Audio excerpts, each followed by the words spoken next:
I went to the airport with my daughter-in-law and my grandson to welcome my son, who was returning after a year of working overseas. Suddenly, a security guard approached me and asked, "Ma'am, where is the woman who was with you?" I was surprised. "You mean my daughter-in-law? She just went into the restroom." Through the guard's radio, I heard a cold voice say, "She just ran out toward the exit. Team G, proceed to surround her." I stood there paralyzed, not understanding what was happening, and quickly pulled out my phone to call her, but she did not answer. The phone was turned off. 15 minutes later, the international arrivals area was in chaos. But before I continue, make sure you are subscribed to the channel and tell us in the comments where you are watching this video from. We would love to know how far our stories of revenge travel. The noise of Hartsfield-Jackson Atlanta International Airport surrounded me, but in my mind, only one sound resonated: the announcement that the flight from London had landed. I had been there with my daughter-in-law, Nia Imani, and my grandson, Jelani, for nearly an hour, sitting patiently under the massive electronic board. And then the line I had waited for most appeared, glowing in a hopeful green. Landed. It had been exactly 1 year since I said goodbye to Kwesi, my son, when he left to work abroad. Right here in this same airport, I felt a joy difficult to describe, a mixture of excitement and nervousness. I squeezed Jelani's small hand tightly. The boy looked up at me with those big eyes full of enthusiasm. "Mama Eudora, I'm going to the restroom for a moment," Nia Imani said suddenly, her tone more hurried than usual. "I'm feeling a little off." I nodded, all my attention already focused on the international arrivals gate, where my son would be walking out shortly. I smiled to myself, completely forgetting that Nia Imani had walked away. About 5 minutes passed, and a man in a security uniform approached. He looked different from the usual patrol employees. His uniform was more formal, and above all, his gaze was sharp, as if he were on an important mission. He did not look directly at me. His eyes scanned the area, and then he lowered his voice to ask an unexpected and strange question. "Ma'am, where is the woman who was with you?" I was surprised and reflexively pointed toward the restroom area. "You mean my daughter-in-law? She just went into the restroom." As soon as I finished speaking, a burst of static came from the radio on his shoulder. Then another voice, cold and clear, cut through the airport noise. "She just ran out toward Gate G. Proceed to close off the perimeter." The officer was startled. His expression changed completely, from inquisitive to extremely tense. He nodded and then looked at me with a mixture of suspicion and scrutiny. A chill ran down my spine. What is going on? With trembling hands, I pulled out my cell phone and quickly dialed Nia Imani's number. The tone rang only once before going straight to voicemail, as if someone had turned off the phone instantly. My heart began to beat wildly. At the same time, from different points in the terminal, dozens of men moved quickly with weapons in hand and badges on their chests, spreading out through the entire waiting area. The passengers began to notice something strange. Murmurs could be heard. Some backed away in fear. Others raised their phones to record. I hugged Jelani tightly. The boy started to get scared and buried his face in my chest. And then, in the middle of all that chaos, my son appeared. Kwesi walked out through the arrivals gate. He looked thinner and tanned, but his smile was just as I remembered it in my thoughts. He was pushing a luggage cart full of suitcases, and in his other hand he held a small, carefully wrapped gift bag. His eyes searched eagerly through the crowd. When his eyes met mine, his smile grew even more dazzling. He raised his hand to wave and started walking quickly toward us, leaving the cart behind. "Mama! Jelani!" When he was only 15 feet away from us, 2 people lunged at him from the sides. "Are you Kwesi Vance?" a cold voice asked. Kwesi stood paralyzed, the smile frozen on his lips. He nodded, still looking bewildered. "Yes, that's me. What's happening?" The sound of handcuffs clicked dry and cruel, locking firmly around his wrists. The gift bag fell to the floor and its contents scattered everywhere. Everyone around me fell silent. "What are you doing?" I screamed, my mind shattered. I grabbed Jelani, who was already crying loudly, and ran toward my son. "Let my son go! You have the wrong man!" Kwesi was completely beside himself, trying to pull away in vain, his face twisted with fear. "Why? What did I do wrong?" A burly officer stopped me. His arm was like an iron clamp. His voice was monotone, without emotion, like a machine. "Mrs. Vance, calm down. He has been arrested for being linked to an international fraud ring. Please accompany us to the station to give a statement." My ears were ringing. The world that minutes before was overflowing with joy for the reunion was now crumbling completely. I could only watch as they took my son away, with his hands cuffed behind his back, amidst camera flashes and the curious stares of the entire airport. The police did not take me immediately to an interrogation room. They led me and Jelani to a small waiting room, sterile, perhaps reserved for special cases. Jelani was still sobbing in my arms. His tiny body trembled without stopping. I had to be strong for him. With a shaking hand, I dialed the number of Verna, my closest cousin in Atlanta. My voice was breaking. It didn't sound like mine anymore. "Verna, come to the airport right now. Come in through the international terminal. Ask for the security office. Take Jelani. Kwesi, I couldn't finish the sentence. My throat closed up. "The police took him into custody. I have to go." Verna arrived like a gust of wind, pale as a sheet. She didn't ask much, just nodded in silence and reached out her arms for Jelani. I felt like my heart was being ripped out when I had to pry my grandson's little fingers from my clothes one by one. "Grandma," he sobbed, "where are Daddy and Mommy?" He held on to me tightly, not wanting to let go. Finally, Verna had to carry him in her arms. His crying echoed down the hallway, a heartbreaking chorus. "Grandma, Daddy, Mommy," until their silhouettes disappeared behind the automatic doors. I was left alone in a terrifying silence. The ride to the police station was in complete silence. The car moved down the highway, but I saw nothing through the window. They took me down a long, cold hallway with fluorescent lights casting a pale glow on the shiny tile floor. The smell of disinfectant and old paper hit my nose. I sat on a hard plastic chair right in front of the gray steel door of the interrogation room. The door remained closed, silent as a grave, locking my son and the truth inside. A young female officer brought me a cup of water. Her eyes showed compassion. I nodded in thanks.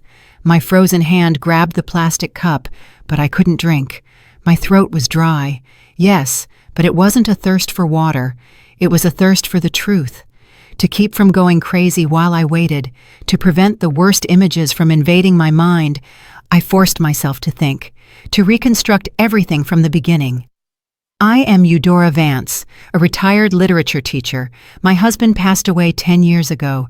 Since then, my world had shrunk to Kwesi and my grandson Jelani. Kwesi is a nobleman, a talented carpenter, but too trusting, and Nia Imani, my daughter-in-law. I remember clearly the day Kwesi, radiant, told us he had an opportunity to work for a large furniture company in London. Nia Imani supported him immediately. She wrapped her arms around his neck, eyes shining with pride. "It's the best opportunity for him, Mama Eudora. Don't worry, I'll take care of you and Jelani." And for over a year, she kept her promise. Nia Imani was an exemplary daughter-in-law. She took care of me with dedication. She looked after Jelani at every meal, every bedtime. Her artisan crafts business was doing better and better. She was the pride of the whole family. But now, sitting in this cold chair, those small memories I previously considered insignificant came flooding back to my mind, sharp and terrifying. On those nights of insomnia typical of old age, I used to hear the soft sliding of the glass balcony door. Nia Imani would go out there, talking on the phone with someone. Her voice was so low, it was almost inaudible. Once, a gust of night wind blew my bedroom door slightly open.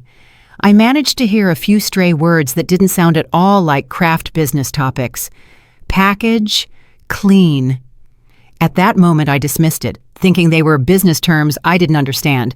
And then new items started appearing. A designer handbag that I knew cost the same as my pension for a month, extremely expensive sunglasses, a latest generation phone. Every time I asked, Nia Imani smiled with that radiant smile that erased all doubt. "It's a bonus the company gave me for finishing a special project, Mama. She even gave me a luxurious silk scarf. You deserve it," she told me. That smile, those words, now that I remember them, they give me chills. And then the clearest memory, the most painful one, came back like a giant wave. It was an autumn afternoon, about 3 months ago. I was watering my pots of geraniums in the hallway, right next to Nia Imani's home office. The door was ajar. Her voice could be heard with total clarity through the phone, a cold and calculating voice I had never heard from her before. "No, you can't use my account. It's too risky. Use Kwesi's. He's in London. He won't find out. The money will look cleaner that way." Cleaner. That word stuck in me like a dagger. A shiver ran down my spine.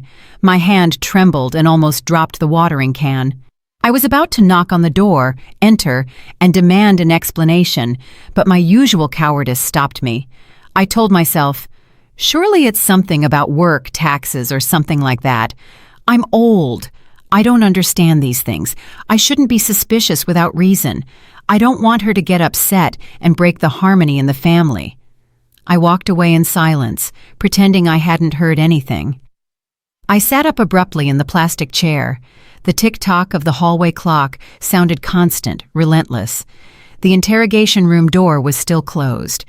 Remorse and unbearable fear squeezed my chest until I couldn't breathe. It's not that I didn't know. The truth is, I chose not to know. I covered my own eyes and ears to all the strange signs, just to maintain that false appearance of a happy family. And now my son is paying the price for my cowardice. Nearly 3 hours passed. I was still sitting in that hard plastic chair, my body numb. Then a sharp click broke the silence. The gray door of the interrogation room opened, but the person who came out wasn't my son. It was a man of about 50, dressed in an elegant suit, his salt and pepper hair perfectly combed. He had a broad forehead and a sharp gaze, with the authority of someone accustomed to handling terrible secrets. He looked nothing like the uniformed officers I had seen before. "Mrs. Vance." His voice was deep and calm. I nodded mechanically. "I am Detective Thorne, the lead investigator on this case." He said nothing else in the hallway, just signaled for me to follow him to a small nearby office. The room was tidy, with a window overlooking a gray interior courtyard. On the dark wood desk rested a thick file. On the cover was a white label with 2 words typed on it, Kwesi Vance. My heart sank. Detective Thorne didn't beat around the bush or offer meaningless pleasantries. He sat down, opened a file, and turned it toward me. The first page was a diagram full of lines, boxes, and numbers, like a giant spider web. "Mrs. Vance," he began, pointing a finger at a box in the center of that web where my son's name was. "In the last 14 months, the bank account in your son's name, Kwesi Vance, has received a total of over $2 million from 47 different accounts across the United States and Europe." $2 million. That number was like a lightning bolt splitting me in two. I shook my head, mouth open, but unable to utter a word. He turned to the next page, where there was a list of transactions. "That money," he continued in a flat tone like a news anchor, "was transferred almost immediately to accounts in Panama and the Cayman Islands. It is a classic money laundering process, ma'am. Very professional." "It can't be." I finally managed to say something. I stood up abruptly, leaning both hands on the table to keep from falling. My voice trembled, full of indignation. "My son is a carpenter. He only knows how to use his hands to sand wood, hammer nails, not to handle numbers. He doesn't even know how to use those complicated banking apps. How could he launder money? You are wrong. There has to be a mistake." Detective Thorne looked at me with a glimmer of compassion in his eyes, but his voice remained firm as steel. "We are very sorry, ma'am, but all the material evidence points in one single direction. He turned to another sheet where there was a scan of a business account opening contract. "This signature," he pointed to the line at the bottom. "It is your son's, isn't it?" It was Kwesi's signature, the letter slanting to the right, unmistakable. "All account opening documents, all authorizations for international transfers bear the signature of Kwesi Vance." I let myself fall back into the chair, strengthless, as if something had hollowed me out inside. I looked at him, almost begging. "Please, let me see him, just 5 minutes. I need to hear it from his mouth." Detective Thorne hesitated for a moment, looked at my desperate eyes, then sighed and nodded. They took me to another area of the building, crossing hallways with cold bars. The sound of the officer's footsteps accompanying me echoed on the concrete floor. Kwesi was sitting in a small, empty room. There was only a metal table bolted to the floor and 2 chairs. There were no windows. He wasn't handcuffed, but an officer guarded the door from the outside, his massive body blocking almost the entire glass window. When I entered, Kwesi looked up. His face was pale, drained of blood, his eyes red and swollen. The clothes he had worn at the airport, the ones he had chosen with such excitement to see the family again, were now wrinkled and disheveled. I sat in front of him, trembling, and took his cold hands. "Kwesi," I whispered. "What happened? Tell me the truth." Kwesi looked at me, eyes full of tears. His voice shook with shame. "Nia Imani. It was Nia Imani, Mama," he began to recount. She said she needed to open a business account to import artisan materials from Asia for her new business.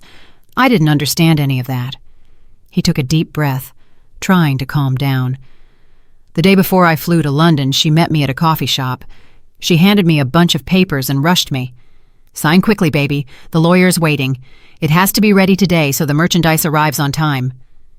I glanced at the documents, saw the company name, saw the conditions, but it was all legal language. I didn't understand anything. I trusted her, Mama. I just thought I was helping her fulfill her dream." He rested his head on the metal table, shoulders shaking. "I signed without reading a single word properly, Mama. Where she pointed, I signed. I signed it all."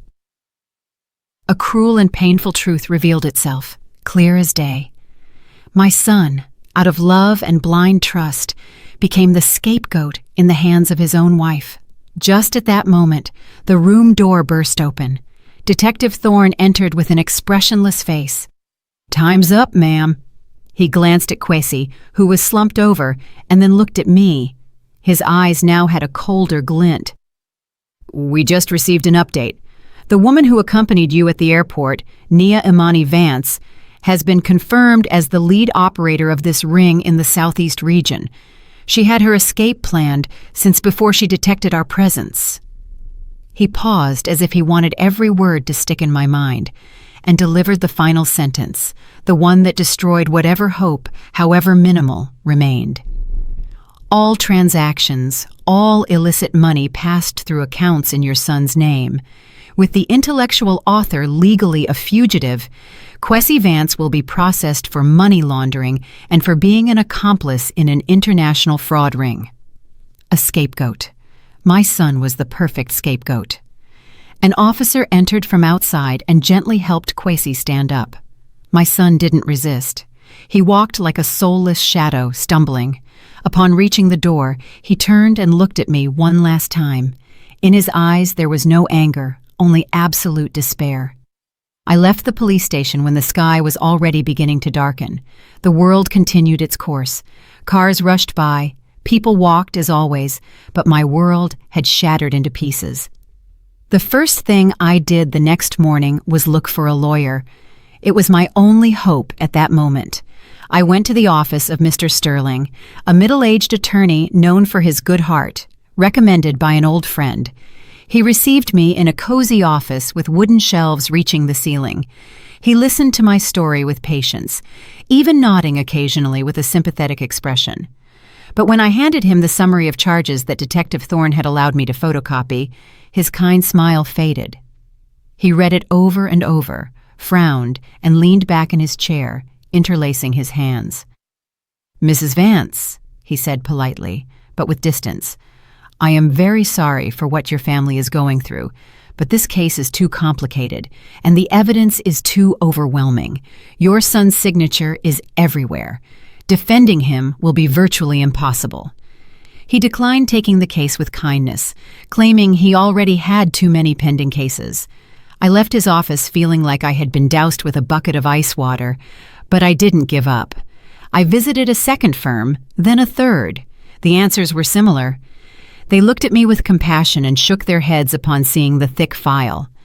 A young lawyer, perhaps due to lack of experience, was brutally honest with me. "Mrs. Vance, your son is the perfect scapegoat. No jury is going to believe that a grown man signed so many documents without reading them. Accepting this case would only cause you to lose money and tarnish my victory record." At the end of the day, I returned home in a state of total hopelessness. The heavy iron door opened, and the only thing that greeted me was a terrifying silence.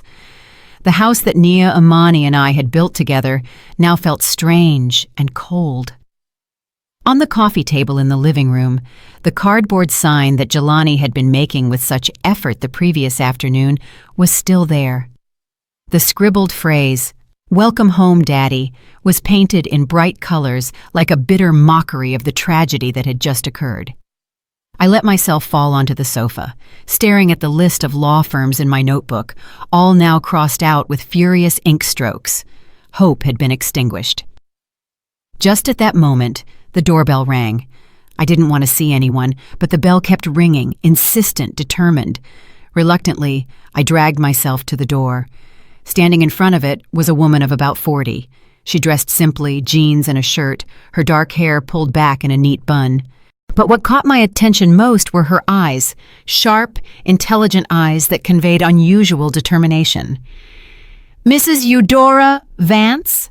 she asked in a firm, clear voice. I nodded, still wondering who she was. "I am Detective Zuri Banks," she introduced herself, showing a police badge. "I belong to the cybercrimes unit, and I have been tracking Nia Imani for a long time." Hearing the name Nia Imani come out of a stranger's mouth startled me. I took a step back and invited her in.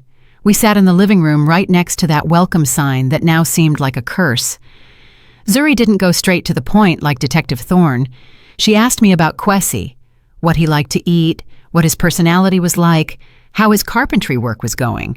Those questions didn't sound like an interrogation, but rather a genuine attempt to know the real Kwesi. After a while, seeing that I felt calmer, she said, "Mrs. Vance, I read the case file. My experience tells me that the leaders of these organizations never get their hands dirty. They always choose someone with a clean record, someone trusting, and most importantly, with little financial knowledge to use as a front. Your son," she paused and looked me straight in the eye, "fits that description perfectly." She held my gaze as if wanting to convey confidence. "I believe Kwesi is innocent, but the belief of a cop like me is worth nothing in court. We need proof, concrete proof." For the first time in 2 days, a small and fragile spark of hope shone in my darkness. "But what can we do? Nia Imani fled. She erased all traces." "She left in too much of a hurry," Zuri said firmly, without a shred of doubt. "People like Nia Imani are arrogant. They think they are smarter than everyone, that they deleted everything, but they usually leave small mistakes where they feel safest, right here in this house." She stood up, glancing around the living room with the analytical eyes of an investigator examining a scene. "I can't ask for an official search warrant because we don't have enough legal grounds. All the superficial evidence is against your son, but," she turned to me, "with your permission, we can investigate on our own. Cooperate with me, ma'am. For justice for Kwesi." Justice for Kwesi. Those words ran through my exhausted body like an electric current. I nodded without hesitation. My voice regained its strength. "What do you want me to do?"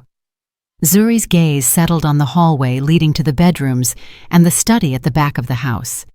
During the time she lived here, was there any place Nia Imani considered her territory? A space where even you didn't usually enter? I didn't have to think for a second. "Her home office," I replied immediately. She always kept the door locked. She said she needed absolute silence to be able to create. Zuri nodded with an almost imperceptible smile on her lips. Then, we'll start there. I led Detective Zuri down the hallway. The oak door of the office stood imposing at the end of the corridor. Out of habit, I reached out to turn the brass doorknob. It was completely locked. It didn't move an inch. "It's always like this," I whispered. Zuri didn't flinch. She set her bag on the floor and pulled out a small leather kit with very professional movements. Upon opening it, several fine, shiny metal tools appeared. She looked at me sideways, noticed the surprise in my eyes, and smiled discreetly. "It's an extra skill every investigator should have. Sometimes justice is behind a closed door." She knelt and began to work quickly and silently. Only the soft click of metal inside the lock could be heard. I held my breath, my heart pounding in my chest. Less than a minute later, a small click was heard, a faint sound, but absolutely definitive. The door creaked open. Zuri pushed it and entered, and I followed. A breath of cold air smelling of new paper and expensive air freshener greeted us immediately. The room appeared before my eyes as proof of Nia Imani's obsessive meticulousness. Everything was ordered to the point of seeming sterile. The walnut desk shone without a speck of dust, the laptop closed with precision, the books aligned by spine color from white to black, like a rainbow drained of life. That clinical order contrasted brutally with the shattered chaos of my life at that moment, and gave me chills. Zuri put on some rubber gloves and handed me a pair. "Mrs. Vance, you live here. You know better than I do how Nia Imani organized everything. Look for anything that looks out of place, any object that doesn't fit." We began the search in silence. I went to the shelf, checking the books one by one, hoping to find something tucked inside, a sheet, a memory card. But there was nothing, just books on art, design, and business. Zuri, on the other hand, focused on the desk, the heart of the room. She opened each drawer methodically. The first was full of luxury office supplies, gold-plated fountain pens, notepads with Nia Imani's company logo. The second contained contracts, legal business documents, the perfect facade of a successful businesswoman. I approached the white-painted steel filing cabinet in the corner. I pulled the top drawer. There were no papers inside, but several leather-bound photo albums. Out of curiosity, I opened one. I felt a cold pang in my heart. They were photos of Kwesi and Nia Imani's wedding, my son's radiant smile next to the woman who had sent him to prison. On the next page, an image of Jelani as a newborn, tiny and red in his mother's arms. Nia Imani had kept those memories carefully, as if she really were a part of this family, or maybe it was just another fragment of her perfect facade. "Come look at this." Zuri's voice snapped me out of my trance. She was checking the bottom drawer of the desk.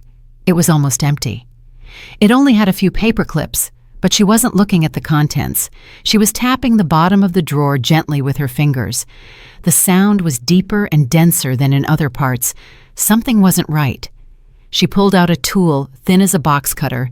She slid it deftly along the edge of the pressed wood bottom. She lifted it carefully. The cover popped up, revealing a secret compartment underneath. And there, in the middle of that dark space, was a small black velvet bag. Zuri lifted it carefully, placed it on the table, and gently poured out its contents.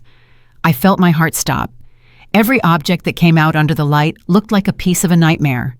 5 cheap mobile phones, the basic kind that only serve for calling without internet access. The type of phones criminals usually use and discard. Dozens of SIM cards carefully wrapped in small Ziploc bags. On each bag, Nia Imani's neat handwriting had written a country name: Germany, France, England, Italy, and 2 identical black leather notebooks. My gloved hand trembled as I picked one up. I opened the first page. Inside were lines written by hand by Nia Imani with delicate, perfectly ordered calligraphy. A long list of names: Elsa Schmidt, 81, Germany; Jean-Pierre Logan, 79, France; Maria Rossi, 85, Italy. Next to each name, a long series of numbers. Zuri looked over my shoulder, her voice hardened with rage. Here is the list of victims. Most are over 70 years old, elderly people, alone. Those numbers must be bank accounts or the amount of money they stole. Just at that moment, when Zuri picked up the second notebook to check it, a thick envelope that was between the pages fell to the floor.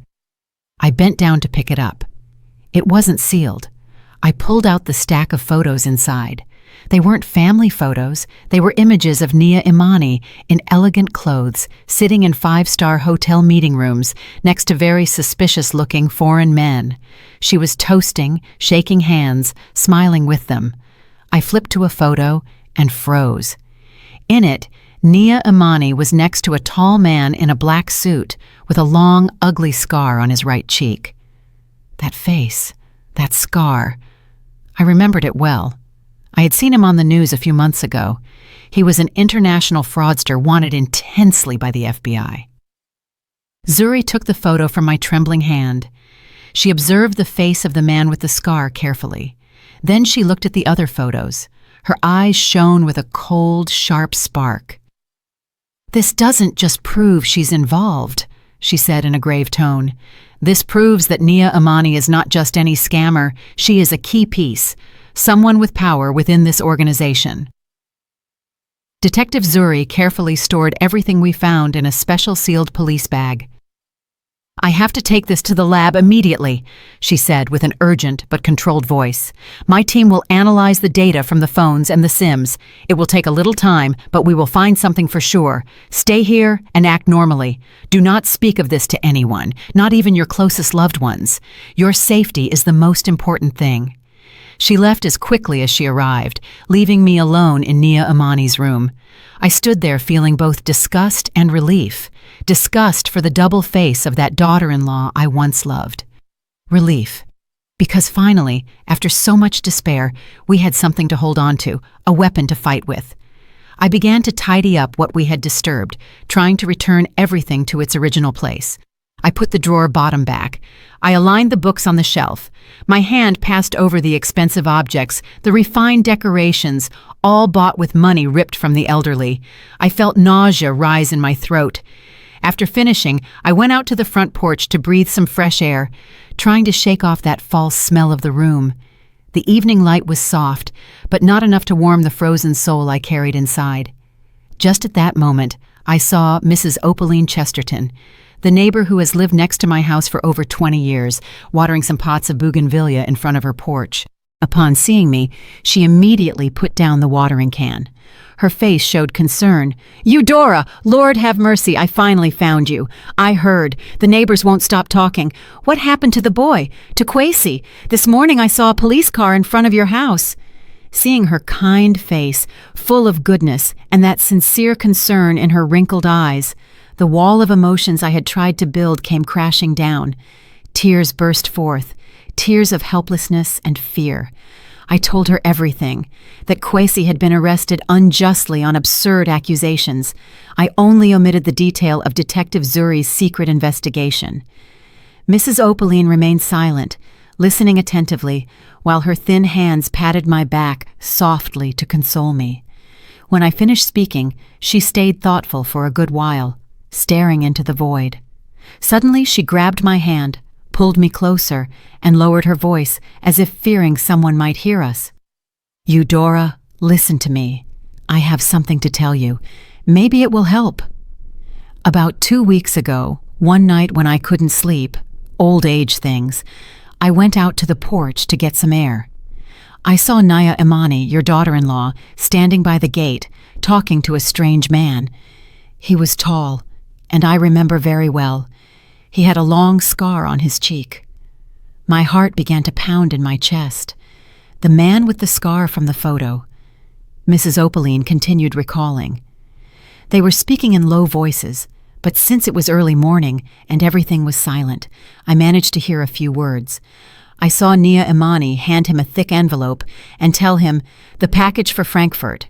He nodded and replied something that I don't know why stuck with me. "The widow from Detroit is already clean." At the time it seemed strange to me, but then I forgot it. Now that you tell me this, I remembered. The widow from Detroit. Clean, I murmured. That was a code, without a doubt. The widow from Detroit was perhaps a victim, and clean must be a code to say the deception was completed. I woke up suddenly. There was a witness, someone who could confirm that Nia Imani had ties to the fugitive criminal. That was the key piece to destroy the defense that Kwesi acted alone.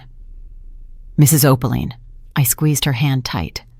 My voice trembled with emotion. Could you accompany me to the precinct? Your testimony is crucial. You can save Kwesi. She didn't hesitate for a second. She looked at me firmly. Of course, honey. For Kwesi? I love him like a grandson. I ran into the house to get the car keys. Mrs. Opaline sat in the passenger seat. We left that familiar street where we had lived in peace for so many years. I drove with one hand, while with the other I tried to call Zuri to give her the good news, but she didn't answer. Maybe she was busy in the lab. I decided to go straight to the precinct.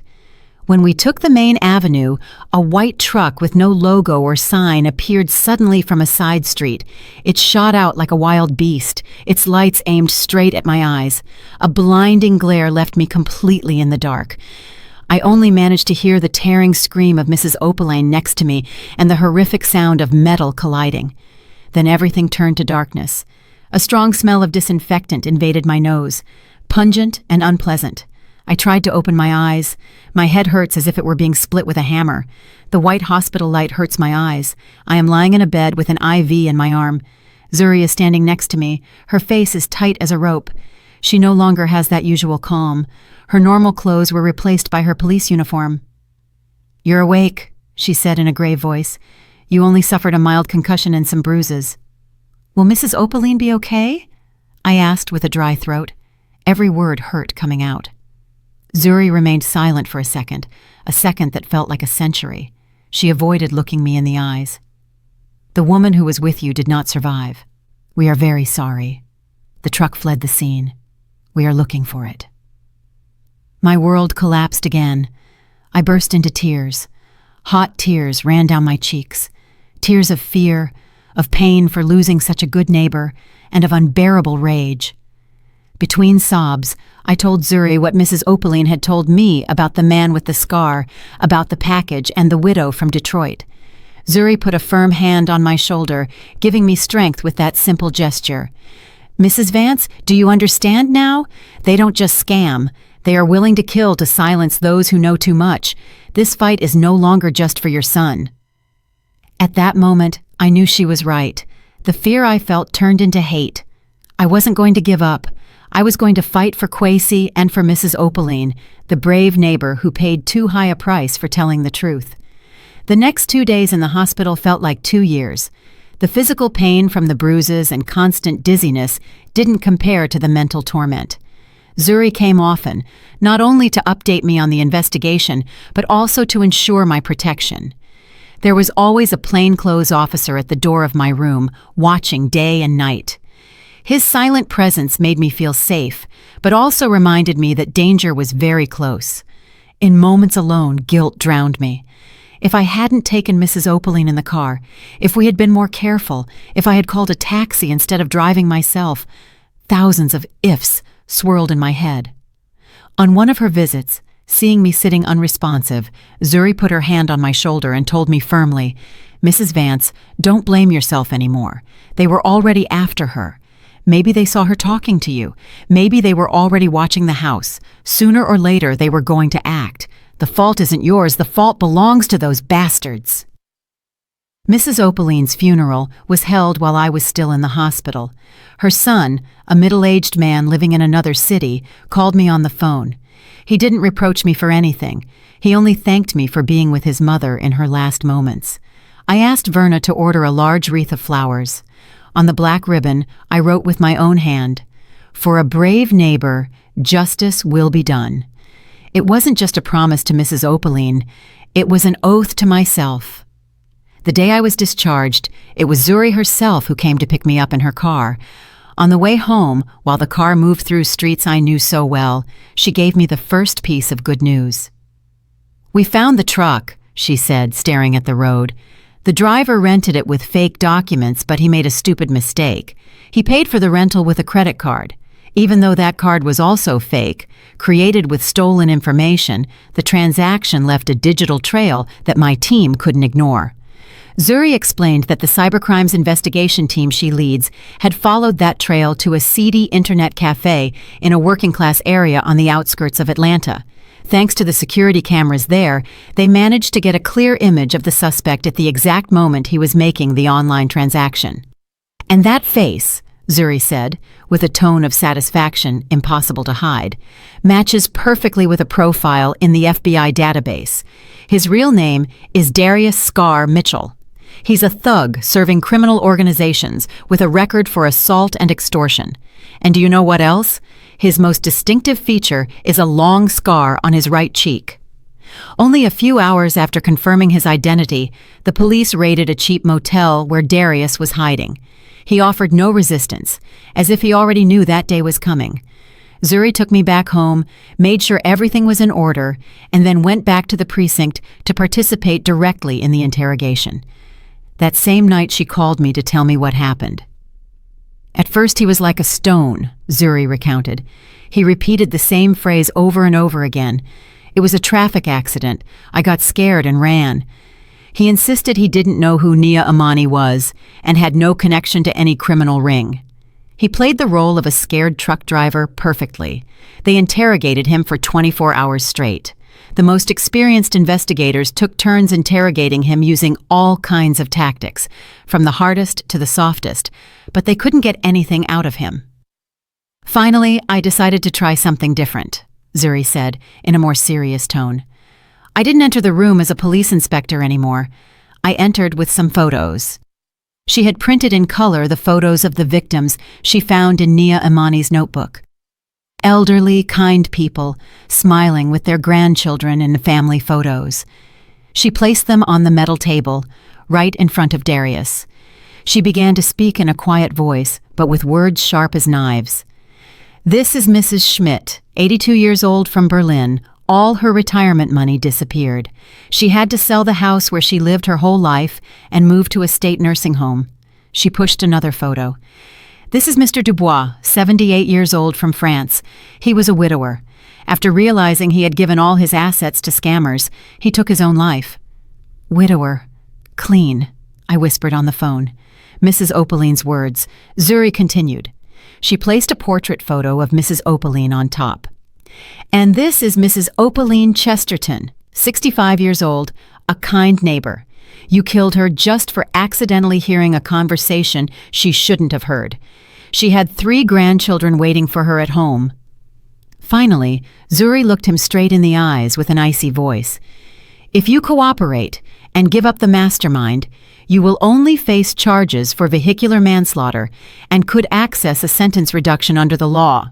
If not, we will make sure you bear full responsibility for the death of Mrs. Opaline with a charge of premeditated murder, plus a long list of crimes for complicity and fraud. You are going to die in prison, Darius. The stone began to crack. Darius lowered his head in silence for a long time. The ticking of the clock in the interrogation room became deafening. Finally, he looked up and began to speak. He confessed he had been hired by Nia Imani. He was the man with the scar Mrs. Opaline had seen. At first, they only ordered him to scare her so she would stay quiet, maybe breaking into her house or damaging her car. But seeing that we were driving hurriedly toward the precinct, he got scared and called Nia Imani. The order was to act with more force. And then he revealed the most important information, a card up his sleeve that no one expected. Nia Imani, she is very cautious, Darius said with a hoarse voice. She has something she calls insurance. An external hard drive. Everything is there. A complete list of victims, recordings of scam calls, money transfer schemes, and most importantly, recordings of internal meetings of the whole ring where the voices of the ringleaders are heard. She said if anything happened to her, that would be published automatically. Where is that hard drive? Zuri asked insistently. Darius shook his head. I don't know, but she never separated from it. It was her life. If you find Nia Imani, you will find that drive. Immediately, Zuri's technical team got to work. They analyzed the last calls Darius had made before being arrested. Most were irrelevant, but there were some unregistered numbers of the burner type communicating with him very often. Following the weak signal of one of those numbers, they managed to locate her last location, a secluded cabin in the Blue Ridge Mountains, almost an hour north of the city. A heavily armed SWAT team was sent immediately. They didn't burst in at once, but set up a silent perimeter cutting off all escape routes. Zuri called me at dawn. "Mrs. Vance, we found her. Come, you deserve to witness this." She sent a car for me. We didn't go directly to the cabin, but stopped at a mobile command center. In reality, a large van equipped with screens and cutting-edge technology parked a few blocks from the target, hidden behind some trees. The atmosphere inside was tense. Technicians were glued to monitors. Only keys clicking and brief, precise conversations could be heard. Sitting there, I could hear my heart beating fast. The nightmare of so many days was about to end. Zuri handed me some headphones. "We've intercepted the cell signal inside the house. Listen." With trembling hands, I put them on. After a few seconds of static, a familiar, cutting voice made itself heard. It was Nia Imani. "Yes, they arrested Darius, an idiot. He thought he was tough, but turned out to be soft. But it doesn't matter." A male voice responded on the other side, raspy, somewhat nervous. Nia Imani let out a sarcastic laugh that I could imagine perfectly without needing to see her. "Don't worry, everything is in my husband's name, Kwesi. He's a lovesick fool. A few fake tears are enough, and he believes everything. Now he's in prison for me, taking the fall for all the crimes. Let the police tear apart the entire state. They won't find me. The hard drive is still here, completely safe. It's our life." A lovesick fool. That phrase was like a stab straight to the heart. I clenched my fists tightly. My nails dug into my skin. Rage invaded me completely, consuming any trace of fear. That witch had not only destroyed my son's life, but she had trampled on his love and trust in the cruelest way. Zuri looked at me sideways, noticing the fire in my eyes. Her gaze lit up. She said nothing, only nodded silently to the SWAT team leader beside her. Through the radio, I heard the order in a cold, determined voice. "All units, move in." On the main screen, the image from a drone hovering over the house appeared clearly. I saw shadows dressed in tactical gear, moving fast like ghosts, surrounding the cabin from all angles. They are the ghosts of justice. The front door was battered down. Nia Imani's desperate screams were heard. Some noises of things breaking. It all happened in less than a minute, fast and effective. The commander reported over the radio with a voice showing no emotion. "Target secured, external hard drive and several mobile phones found. Zone secure." They brought Nia Imani out with her hands cuffed behind her back. She no longer had that expression of superiority. Her hair was messy, clothes a disaster. Passing in front of the command vehicle where we were, her gaze crossed by chance with the window. She saw me. For an instant, her eyes opened with surprise, but immediately filled with fierce hatred, like a cornered snake. But she said nothing. The police put her in the car and took her away, disappearing into the darkness. Only a few hours later, with the irrefutable evidence of the hard drive and the recording of her confession, the release order for Kwesi was signed immediately. I went to the detention center to pick up my son. When the heavy, old metal door opened with a tearing screech, Kwesi walked out. A few days in prison had destroyed him. He looked thinner, gaunt, with an unkempt beard and deep circles under his eyes, but his eyes no longer reflected hopelessness. Instead, there was a painful emptiness. He didn't say a word, just walked quickly toward me and hugged me tightly. I felt his shoulders shake. I hugged him hard, stroking his back like when he was a child. On the way back, he finally spoke, voice hoarse from not speaking for days. "I can't believe it, Mama. The person I loved most, the mother of my son, could do something like this to me. How could I be so blind?" When we arrived at the house, Verna had already brought Jelani. The boy was sitting on the sofa with a sad expression, but upon seeing Kwesi enter, his eyes lit up. He shouted, "Daddy!" with a clear voice and ran like an arrow toward his father's open arms. Kwesi knelt, hugged his little one tightly, and buried his face in his soft head. Seeing that scene, I knew the worst nightmare of my life was over, but I also knew my son had changed forever. The scar on his heart would never fully heal. He looked at me, and his eyes were now full of unbreakable determination. "It's over. I'm getting a divorce," he said firmly. "I'm going to fight for full custody of Jelani. I won't let my son grow up with a mother like that." A few weeks later, on the day of the first trial, the Atlanta sky was gray. I, Kwesi, and Detective Zuri were sitting in the front row reserved for witnesses and involved persons. Kwesi wore a formal suit, but his face was still gaunt. He sat upright, with his gaze fixed ahead, unwavering. The courtroom was spacious, solemn, with old oak benches and the national seal hanging high behind the judge. The atmosphere was charged with tension. Journalists filled the back seats, their cameras looking like black cannons aiming straight at the dock. The transnational fraud case, with implications of murder, had shaken the country, and Nia Imani was the center of all attention. The side door opened. 2 officers escorted Nia Imani inside. She wore a loose gray prisoner uniform. She looked much thinner and paler. Her once shiny hair was now hurriedly pulled back at the nape, revealing a discolored forehead. She walked with her eyes glued to the floor, not daring to look at us even once. Darius Scar Mitchell and the other accomplices of the ring were also brought in, sitting on the accused bench next to her. The scar on Darius's cheek looked even more intimidating under the courtroom light. I was called as the first witness. When I stood up, all eyes in the room locked on me. I took a deep breath, put my hand on the Bible, and swore to tell the truth.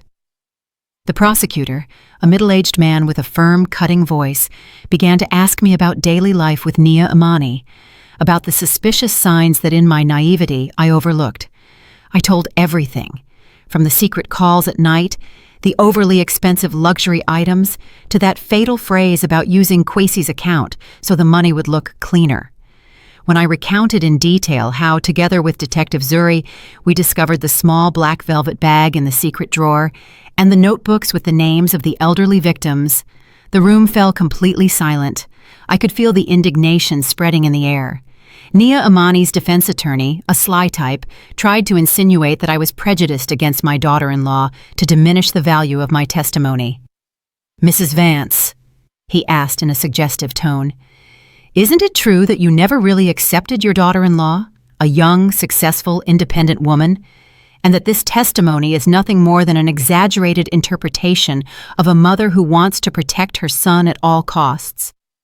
I looked him straight in the eye. My voice no longer trembled. It was firm and sure. I loved Nia Imani like a daughter. I felt proud of her, but my imagination couldn't have invented dozens of SIM cards from all over Europe, nor could it have invented a list of elderly people who were scammed until they had nothing left. And certainly my imagination couldn't have fabricated the photos where she appears next to internationally wanted criminals. Murmurs were heard in the room. The lawyer was left speechless and asked no more. In the following days, the evidence from the hard drive was presented. They were devastating blows impossible to deny. The recordings were played before the court. Nia Imani's arrogant voice resonated throughout the room, betraying her and her accomplices. Everyone held their breath, hearing the coldly discussed plans to scam, the repugnant laughter while bragging about the money they had stolen. Then it was Nia Imani's turn. She stood up with her fragile figure. Everyone thought she would deny everything, blame circumstances, but no. Instead, she decided to confess everything. Her voice was monotone, without emotion, as if reading a report on someone else's life. She told that 2 years ago, after failing in a cryptocurrency investment, she had been left with a huge debt to loan sharks. They threatened to harm not only her, but also Kwesi and Jelani. "It was then," she said, looking at a lost point, "that a partner approached me. They promised to pay the debt and give me a comfortable life on the condition that I participate in their project. At first, she thought she would only help with a few minor transactions. Then she recounted in more detail how they operated, hunting lonely elderly people on social media and forums. We created fake sweepstakes websites, fictitious customer service centers. When victims called, we asked for the bank OTP code to confirm the prize. As soon as we got it, the technical team emptied their accounts in seconds. When the prosecutor asked the final question, "Why did you choose your own husband, Kwesi Vance, as a scapegoat?" For the first time, Nia Imani turned her head and looked toward us. Her gaze was empty, without a shred of regret. "Because I needed a perfect replacement," she said with an icy voice. "Someone with a clean record, no criminal background, someone living abroad to make tracking difficult, and most importantly, someone who fully trusted me, willing to sign anything I gave him." Kwesi had all that. Kwesi, sitting next to me, clenched his fists so hard his knuckles turned white. I placed my hand gently over his, in a gesture of comfort. After several days of trial, the court finally issued its verdict. The judge, face serious, read the sentence with a voice that echoed in the solemn room. Nia Imani Vance was sentenced to 25 years in prison for multiple charges: leading a structured fraud organization, money laundering, obstruction of justice, and complicity in the involuntary manslaughter of Mrs. Opaline Chesterton. Darius Mitchell, for having collaborated with authorities, received a sentence of 10 years. The other accomplices of the ring received sentences ranging from 5 to 15 years. Justice, though late, had been served. When the police took Nia Imani away, she passed in front of our rows. Kwesi stood up. Their gazes crossed for an instant. In her eyes, there was a terrifying emptiness. In my son's, there was no longer love or pain, only a cold and firm look. The door to the past closed forever. We left the court. The sun, after many cloudy days, appeared suddenly, forcing me to squint. The storm had truly passed. A few months after the trial, we sold the house in Atlanta. We couldn't live there anymore.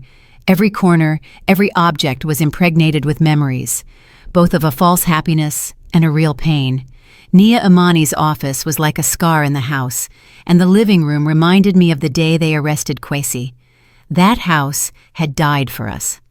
We moved to a small coastal town in the Carolinas, a place where the pure air smells of salt and the constant sound of waves can soothe any wound of the soul. We bought a little white house with sky blue window frames and, most importantly, a small garden full of hydrangeas and lavender. Kwesi processed the divorce quickly. Nia Imani from prison did not appeal or ask for custody of the child. She had cut all ties with the world she left behind, sinking into the darkness she herself had created. My son obtained full custody of Jelani. With the money from the sale of the house and part of my life savings, I decided to fulfill a dream I had been keeping for years, opening a small bakery. I called it Serenity Sweets because after all the storms, serenity was the only thing we craved. Every morning I wake up when it is still dark, while the whole town is still asleep. The smell of flour, butter, cinnamon, and melted chocolate fills my small kitchen. Measuring, kneading, shaping, and waiting for the breads and pastries has become therapy for my soul. I find calm in every repetitive movement. I find joy in creating sweets that give happiness to others. Serenity Sweets soon became the favorite spot for locals, from fishermen stopping by for a hot glazed twist before going out to sea, to kids running in after school for a chocolate chip cookie. Kwesi also started a new life. He didn't return to London. The wounds of the heart made him want to be close to his family more than ever. He got a job at a small interior design workshop in town. He didn't earn as much money as before, but that job gave my son something more valuable: time. Every afternoon at 4:30 sharp, he left the workshop to pick up Jelani from school. Often I saw them walking together on the beach holding hands, building huge sandcastles, and then watching how the waves washed them away. At night, after dinner, he taught Jelani with patience, reading him stories of brave knights and kind princesses. He was fulfilling the role of father and mother in an admirable way, with all his love and tenderness. Sometimes, in quiet moments, Jelani still asked for his mom. The innocent questions of a child broke my heart. "Grandma, where is my mommy? Why doesn't she come back to Daddy and me?" Kwesi never lied to his son. He hugged him tight and answered with a warm, soft voice. Mommy made a mistake, son, and now she is in a place very far away trying to fix it.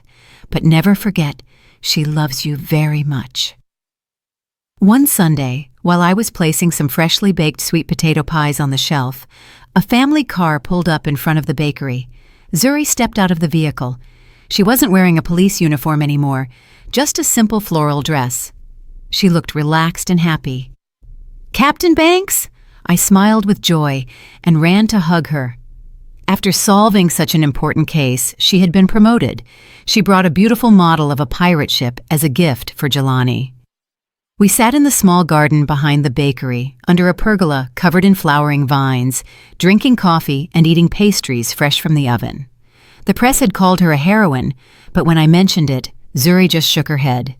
"The true heroine is you, Ms. Eudora," she told me with a sincere look. "If it weren't for your unshakable faith in your son, if it weren't for your bravery in facing danger, maybe Kwesi would still be in prison and Nia Imani would still be loose out there, hurting more people." When Zuri was getting ready to leave, Kwesi and Jelani returned from the beach. Both had grains of sand in their hair and sun-kissed skin. Jelani ran to show Zuri a shiny, beautiful shell he had just found. Seeing that scene, seeing the smile on my son's face, a smile that was no longer forced, I felt a warmth and deep gratitude fill my soul. That night, after closing the bakery, I stayed in the family kitchen cleaning the last baking utensils. Through the window, I looked toward the garden. Kwesi was pushing Jelani on the swing. The child's clear laughter mixed with the soft murmur of the sea in the distance and the lingering aroma of baked goods. I once believed that living with righteousness, loving and trusting, was enough to protect those one loves. But tragedy taught me a bitter lesson. Sometimes, blind trust is the trap that can ruin our future. I chose to stay silent before my suspicions. I preferred to keep the peace rather than seek the truth. And the price was that my son almost lost his life for placing his faith in the wrong person. Now I understand that justice doesn't always arrive alone, and truth doesn't appear by itself. We must go out and find it with courage without giving up, even if that means venturing into the darkness and facing the most ruthless. Did you like the story, and which city are you listening from? Let's meet in the comments. If you like the story, you can support me by sending a super thanks so I can keep bringing more stories like this. Thank you so much for your sweet support. I'm looking forward to your comments on the story. On the screen, you can see 2 new life stories that I highly recommend. There's so much more on my channel. Don't forget to subscribe. See you in the next life story with love and respect.